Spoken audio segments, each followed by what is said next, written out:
कहानी की शुरुआत में हम फिनलैंड के एक एक्स कमांडो को देखते हैं। ये बात दूसरा विश्व युद्ध खत्म होने के बाद की है। एक्स कमांडो कोरपी इस वक्त अपने कुत्ते के साथ सोवियत यूनियन के बॉर्डर पर खड़ा था। गार्ड ने उसके पासपोर्ट को बहुत देर तक देखा और आखिरकार वापस जाने दिया। अगली सुबह कोरपी अपने पुराने घर के पास पहुंचा, जहां जंग के दौरान उसके परिवार को बड़ी बेरहमी से मार दिया गया था। कोरपी ने घर को अच्छे से देखा और अपने परिवार को याद करके रोने लगा। तभी उसे घर में अपने परिवार की एक तस्वीर भी मिल गई। दूसरी तरफ साइबेरिया में सोवियत रेड आर्मी के कमांडर इगोर को जेल से रिहा कर दिया गया। एक सीनियर ऑफिसर ने इगोर को बताया कि तुम्हारी टीम ने विश्व युद्ध के दौरान बहुत गलत काम किए। उन्होंने पूरे के पूरे गांव जला दिए और बेरहमी से आम लोगों को मार डाला। इसमें कोरपी का परिवार भी शामिल था। इसी वजह से कोरपी ने बदला लेने के लिए 300 से ज्यादा रशियन फौजियों को मार दिया और फिर सीसू के नाम से मशहूर हो गया। सब लोग सोचते थे कि वो अमर है। उधर रशियन फौज को भी पता चल गया था कि कोरपी उनके देश में ही कहीं है।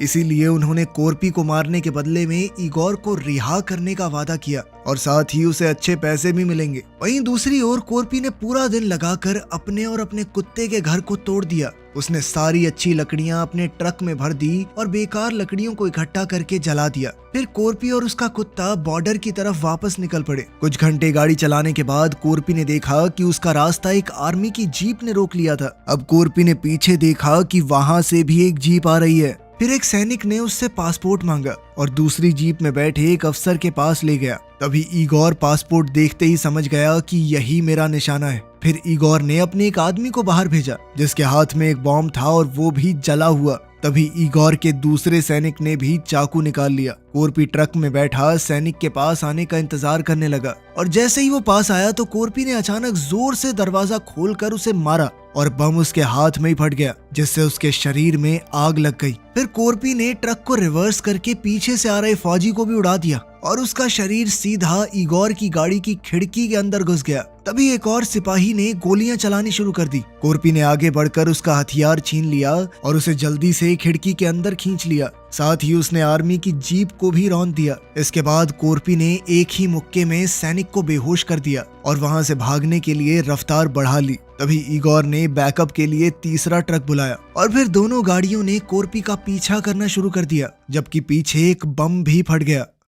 जब सैनिक होश में आया तो कोरपी ने उसे फिर से बेहोश कर दिया और उससे उसका हथियार भी छीन लिया, लेकिन उसमें ज्यादा गोलियां नहीं थी। इसीलिए उसने सैनिक के पाउच से गोलियां निकाली और रीलोड करने लगा। तभी सैनिक को भी होश आ गया और कोरपी ने उसे जबरदस्ती बंदूक की मैगजीन लोड करने के लिए कहा, जबकि बंदूक अपने ही पास रखी। वो फौजी बहुत ज्यादा घबराया हुआ था, इसीलिए कुछ गोलियां उसके हाथों से गिर गई। इसके बाद कोरपी एक पुरानी इमारत के खंडहर के सामने रुका और उसने सैनिक को छोड़ दिया। तभी इगोर को किसी तरह के जाल का एहसास हुआ और उसने अपने साथी को अपने साथ गाड़ी में ही रुकने को कहा, लेकिन तीसरे ट्रक के आदमी तुरंत बाहर निकल गए और उन्होंने उस सैनिक को गोली मार दी। इससे कोरपी को उनकी लोकेशन का पता चल गया और उसने तेजी से सीधा उनके सर में गोली दाग दी। फिर कोरपी ने इगोर की गाड़ी के टायर में गोली मारी तो इगोर ने अपने साथी से कहा कि हिलना भी मत, लेकिन उसके साथी ने सुना नहीं और कोरपी की तरफ बंदूक तान दी। लेकिन फिर उसके हिलते ही कोरपी ने सीधा उसके सर में छेद कर दिया।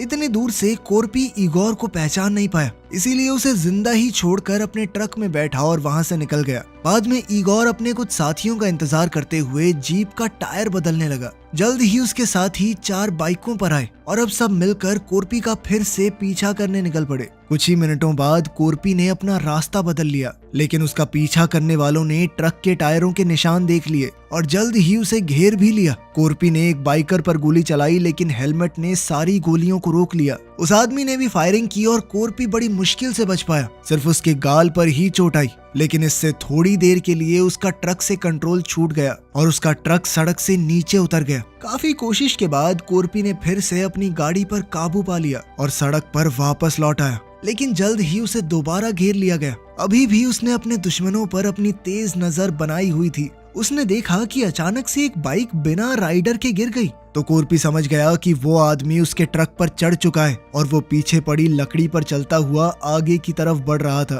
ताकि चुपचाप जल्दी से कोरपी को मौत के घाट उतार सके। लेकिन कोरपी ने उसके कदमों की आहट सुन ली थी और वो बिल्कुल सही वक्त पर गोलियों से बच गया। फिर उसने अचानक ट्रक की ब्रेक लगा दी, जिससे वो आदमी आकर नीचे गिरा। जब ट्रक आगे बढ़ने लगा तो उस आदमी ने ग्रिल पकड़कर खुद को बचा लिया और वहां पर उसे एक हुक वाली चेन मिल गई। वो बोनट पर चढ़कर उसका इस्तेमाल हमले के लिए करने लगा। कोर्पी एक बार फिर से बचा और उसने अचानक से ट्रक को मोड़ दिया। इस बार वो आदमी पूरी तरह नीचे गिर गया। बाकी बाइकर्स उसके इर्द गिर्द से निकलते रहे, लेकिन इगोर की जीप ने उसे कुचल दिया। फिर जैसे ही एक बाइकर गोली चलाने लगा तो कोर्पी ने एक खड़ी हुई गाड़ी में टक्कर मारकर उसे बाइकर की तरफ धकेल दिया, जिससे एक बड़ा धमाका हुआ और वो बाइकर मारा गया। तभी एक और फौजी अपनी मोटरसाइकिल से ट्रक पर कूद गया और खिड़की तक पहुंचकर अंदर घुसने की कोशिश करने लगा। उसने कोर्पी पर हमला करके उसे ट्रक से बाहर लटका दिया। उसने स्टीयरिंग भी अपने कब्जे में ले लिया। तभी आखिरी बाइकर पास आया ताकि कोर्पी पर गोली चला सके,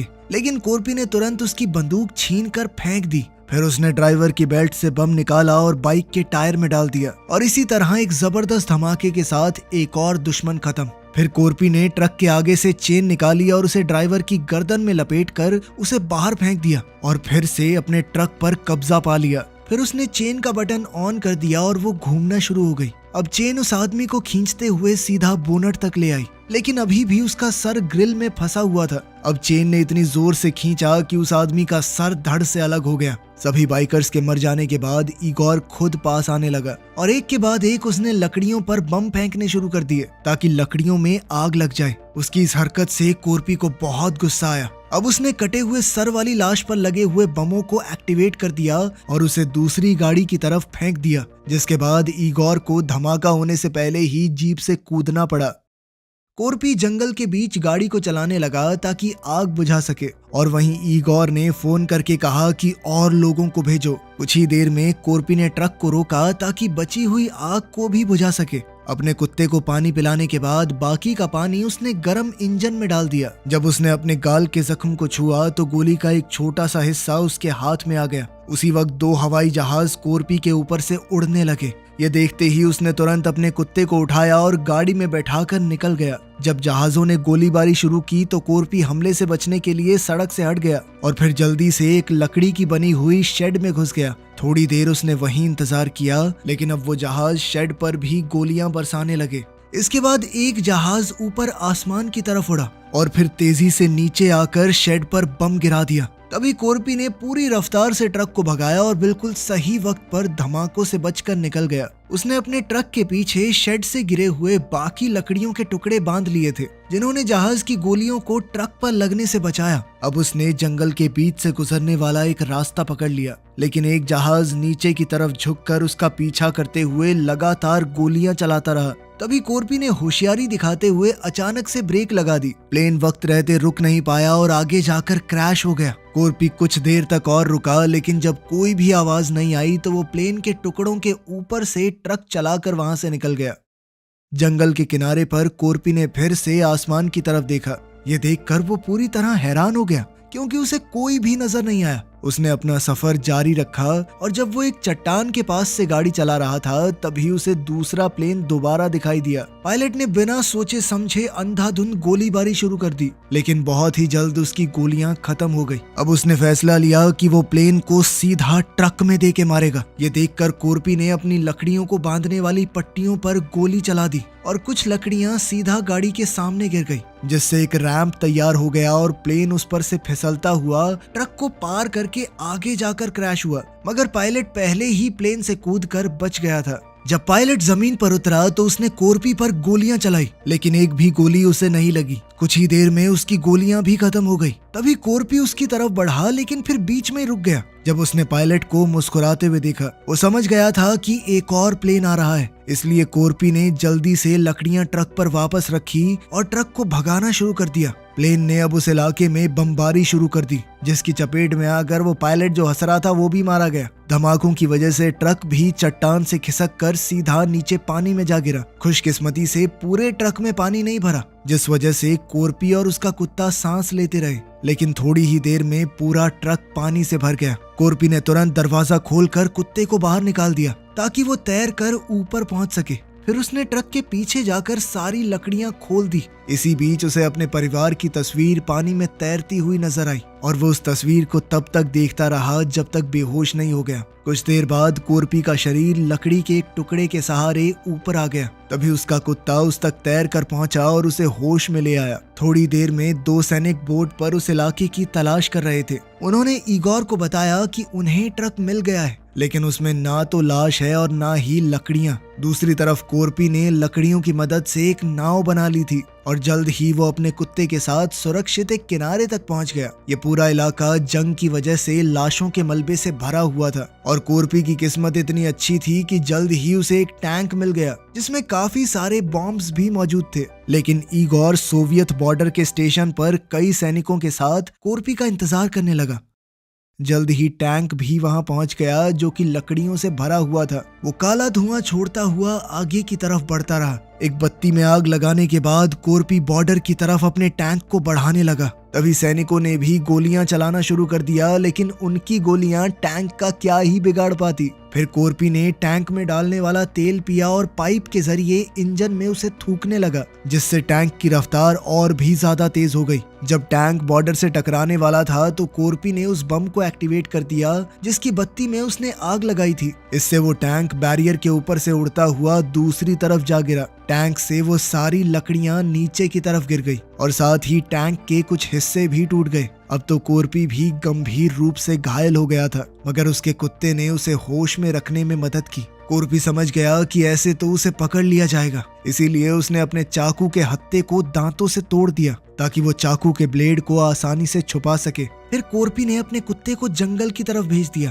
ताकि कम से कम वो तो बच जाए, और खुद भी टैंक से बाहर निकल गया। इगोर उसे गोली मारने के लिए बेताब था, लेकिन तभी उसके सीनियर ऑफिसर वहां पहुंच गए और उन्होंने घोषणा की कि उसे जिंदा रखा जाए। गुस्से से लाल इगोर कोरपी को पैर से घसीटता हुआ ले आया और उसके सर को अपने पैर से कुचल कर उसे बेहोश कर दिया। कुछ समय बाद कोरपी को साइबेरिया जाने वाली ट्रेन में एक सैनिक टॉर्चर करने लगा जो उसे बार बार बिजली के झटके दे रहा था। फिर जब ट्रेन आखिरकार चल पड़ी तो इगोर ने उस सैनिक को भेज दिया और कोरपी को एक कहानी सुनाने लगा। उसने उसे बताया कि आज तक मैंने जितने भी लोगों को मारा है उनमें से मुझे कोई भी याद नहीं, सिवाय एक छोटे लड़के के जो सिर्फ एक चाकू के साथ उसके सामने खड़ा हो गया था ताकि अपनी माँ और भाई को बचा सके।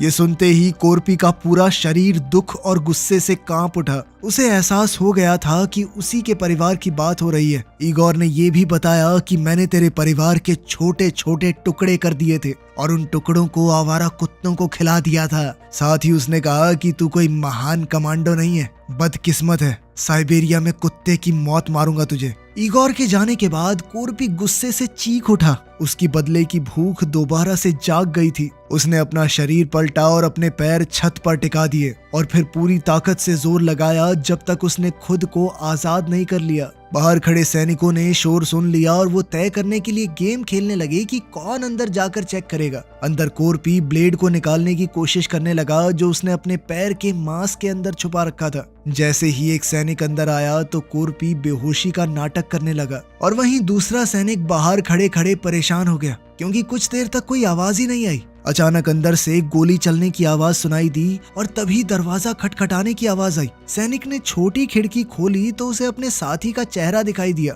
उसने पूछा कि सब कुछ ठीक तो है। उसके साथी ने सर हिलाकर हाँ का इशारा किया। सैनिक ने दरवाजा खोला तो देखा कि कोरपी ने दूसरे आदमी को बीच से काट डाला था और फिर उसे कठपुतली की तरह इस्तेमाल कर रहा था। ये देखकर वो सैनिक इतना डर गया कि उसने तुरंत ट्रेन से बाहर छलांग मार दी। कोरपी ने चोरी की हुई वो बंदूक गिरा दी और अपने बालों को खून से पीछे की तरफ सेट किया। अब वो गुस्से में शेर की तरह गरजने लगा। वहीं ट्रेन के वीआईपी कोच में अफसर शांति से अपना डिनर एंजॉय कर रहे थे। तभी इगोर ने उनसे अपने पैसे मांगे ताकि वो वापस जा सके, लेकिन अफसरों ने उसे रुकने के लिए कहा, ये कहते हुए कि तुम भी इस कामयाबी का जश्न मनाओ। इसी दौरान कोरपी लकड़ियों वाले डब्बे तक पहुंच गया। उसने वहां से एक कुल्हाड़ी उठाई और उसके बाद वाले डब्बे में घुस गया, लेकिन वहां पर कई जवान सैनिक सो रहे थे, इसीलिए वो दबे पांव वहां से गुजरने लगा ताकि कोई जाग न जाए। तभी अचानक एक सिपाही की आंख खुल गई, लेकिन इससे पहले वो उठ पाता कोरपी दूसरे डब्बे में चला गया और उसने वहां भी कई सैनिकों को सोते हुए देखा। तभी अचानक एक सिपाही उस डब्बे में आया। कोरपी ने तुरंत कुल्हाड़ी उठाई और उसके मुंह पर फेंक के मारी, जिस वजह से वो बिना चिल्लाए वहीं मर गया। फिर जैसे ही वो मुड़ा तो एक और आदमी जाग गया। कोरपी ने तुरंत उसके बेड को उठाकर उसे दबा दिया ताकि कोई आवाज न आए। साथ ही वो कई बार चाकू घूंपता रहा जब तक वो फौजी मर नहीं गया। तभी अचानक ट्रेन को एक झटका लगा और एक सोते हुए सैनिक ने दारू की बोतल गिरा दी। बोतल जमीन पर गिरते ही टूट गई। इस आवाज से जागा तो कोई नहीं, लेकिन कोरपी को कांच के टुकड़ों पर चलना पड़ गया। उसने अपने दर्द को अभी के लिए दबा कर रखा। तभी बेड से टपकते हुए खून ने नीचे सोए हुए सैनिक की आंख खोल दी और ये देखकर कोरपी दूसरे बेड के नीचे छुप गया। लेकिन कांच के टुकड़ों का वो दर्द बर्दाश्त से बाहर था। फिर भी उसने किसी तरह अपने मुंह से चूं तक नहीं निकाली। तभी अनजाने में उसका हाथ भी चूहेदानी में फंस गया। ठीक उसी वक्त मरे हुए सैनिक का बेड टूट गया और लाश नीचे वाले आदमी पर गिर गई। उस आदमी ने डर के मारे हल्ला मचाना शुरू कर दिया और बाकी सबको भी नींद से जगा दिया। तभी कोरपी भी बाहर की तरफ दौड़ गया। फिर उसने अपनी कुल्हाड़ी निकाली और दरवाजे के दूसरी तरफ से उसे लॉक कर दिया। लेकिन अगला डब्बा भी सिपाहियों से भरा हुआ था जो कि ड्यूटी पर थे। इसीलिए कोरपी ट्रेन के ऊपर चढ़कर छत पर चलने लगा। बदकिस्मती से उसे वाटर टावर की पाइप से जोर की टक्कर लग गई और वो छत को तोड़ता हुआ सिपाहियों वाले डब्बे में ही आ गिरा।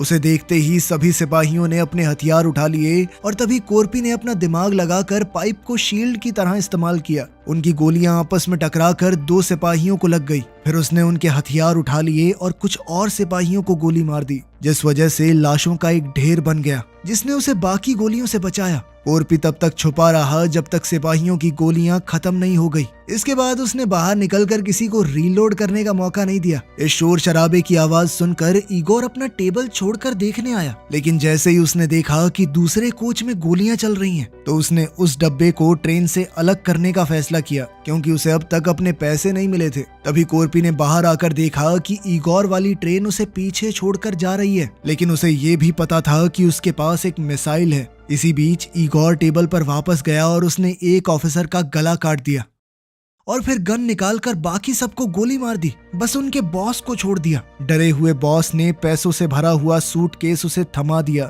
फिर इगोर ने मुस्कुराते हुए उनके बॉस को भी गोली मार दी। पिछले कोच में जागे हुए सैनिक तलाशी लेने आए और कोरपी की बिछाई हुई लाशों का मंजर देखकर हैरान रह गए। जैसे ही वो बाहर आए, मिसाइल एक्टिवेट हो गई और उसकी आग ने कई सैनिकों को जला दिया। कोरपी भी उस मिसाइल के साथ ही सफर कर रहा था, जो कि सीधा इगोर वाली ट्रेन से टकरा गई और कोरपी उड़ता हुआ दरवाजे के अंदर आ पहुंचा। कोरपी अब तुरंत इगोर पर झपट पड़ा और एक भयानक लड़ाई शुरू हो गई। दोनों ने आसपास पड़ी हुई हर चीज को हथियार की तरह इस्तेमाल किया। काफी मारपीट के बाद इगोर अब एक घायल हो चुके कोरपी पर हावी पड़ गया और उसे टेबल के नीचे दबा छोड़कर पैसे लेकर निकलने लगा। लेकिन कोरपी फिर से वापस आया और दोनों लड़ते लड़ते किचन में पहुंच गए। इगोर ने कोरपी का सर सिंक में डुबोकर उसे मारने की कोशिश की और दोनों कांटे वाले चम्मच से एक दूसरे पर वार करने लगे। कुछ और हमले करने के बाद इगोर ने कोरपी को जमीन पर पटक दिया और एक औजार की मदद से उसे पीटना शुरू कर दिया